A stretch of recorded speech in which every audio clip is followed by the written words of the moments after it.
Pensa na colheita de laranja. Parece um trabalho simples, né? Mas quando a gente fala do pagamento de horas extras para quem faz esse trabalho, a história fica bem mais complexa. Uma decisão da Justiça Trabalhista mudou completamente o jeito de calcular isso. E hoje a gente vai entender por que o desgaste físico de um trabalhador pode sim valer muito mais do que se imagina no fim do mês.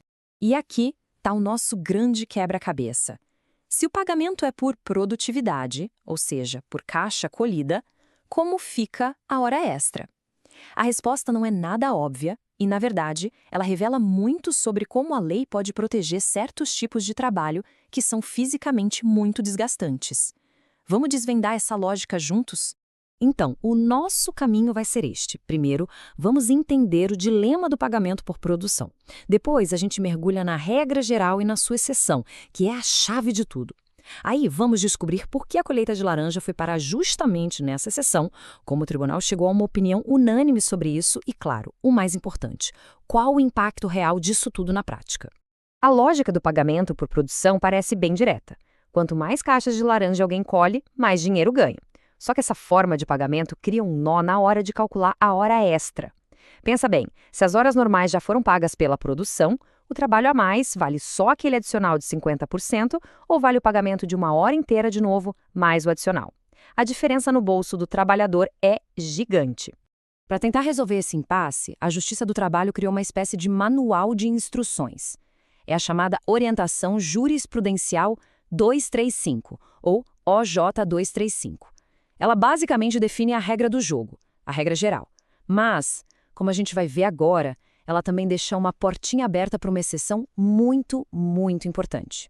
E aqui a coisa fica interessante. Olha só a diferença. Na regra geral, como o trabalho daquela hora já foi pago pela produção, o trabalhador só recebe o adicional, geralmente de 50%.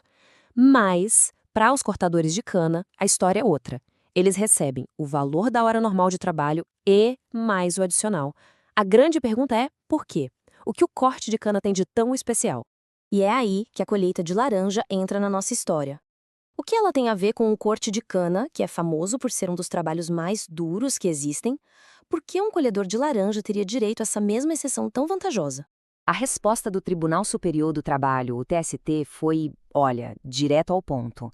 Os juízes olharam além da fruta, além do produto, e focaram na realidade física da atividade. A semelhança para eles não estava na cana ou na laranja, mas sim no esforço que o corpo humano precisa fazer. A primeira palavra usada pelos juízes para descrever a atividade foi essa aí, penosa.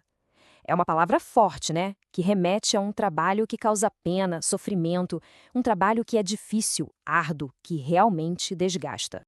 E não parou por aí. Se penosa já parecia forte, o tribunal foi além.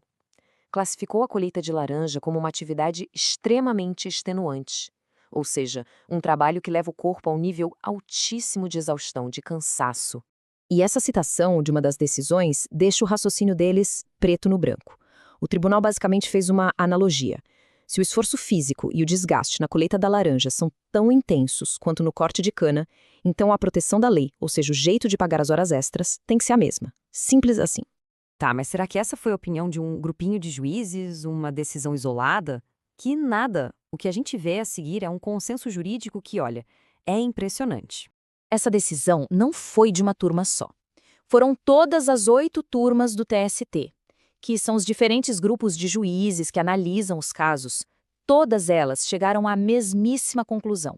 E para não deixar nenhuma dúvida, a subseção especializada, que é o órgão que dá a palavra final para unificar as decisões, também concordou. Ou seja, não tem mais debate sobre isso. A regra é essa.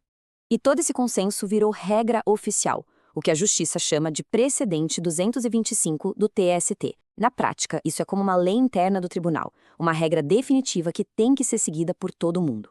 O resumo da ópera é simples. Colhedor de laranja que faz hora extra recebe o valor da hora completa, mais o adicional. Ponto final. Beleza, saindo um pouco do juridiquês e vindo para o mundo real, o que essa decisão toda de fato muda na vida de quem está lá no campo debaixo do sol colhendo laranja? Na prática, a diferença no bolso é brutal. Pensa assim, Em vez de receber só o bônus de 50% por aquela hora extra, a pessoa vai receber o valor da hora inteira mais os 50%. É como receber 150% do valor da hora, e não apenas 50%. No fim das contas, é o reconhecimento financeiro de que aquele esforço extraordinário merece sim uma compensação completa. E para a gente fechar, fica aqui uma reflexão. O raciocínio do tribunal foi todo baseado na natureza do esforço físico, no desgaste do corpo. E isso abre uma porta para a gente pensar, né? Que outras profissões, talvez até fora do campo, envolvam um desgaste tão intenso que poderiam, quem sabe, justificar uma proteção legal parecida. A discussão com certeza está aberta.